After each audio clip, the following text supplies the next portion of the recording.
Hey, what's going on, guys? Today we're going to be changing a fog light on a 5th gen Camaro. So whichever side fog light you're changing, you want to put the wheel in that direction all the way to full lock. So then you can come in here and pull out these 3 T20 screws.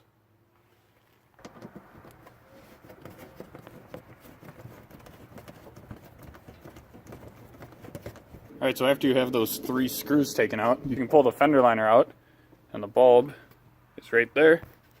Just give it a quarter turn, not even, eighth turn to the left, and it pulls out.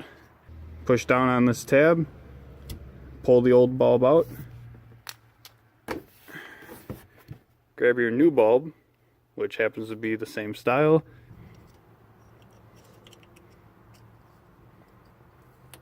plug it in. So when you put the bulb in, the tab that you have to push goes downward. And then you turn it a quarter turn to the right, and you're done. Then you put your 3 screws back in, and you're good to go.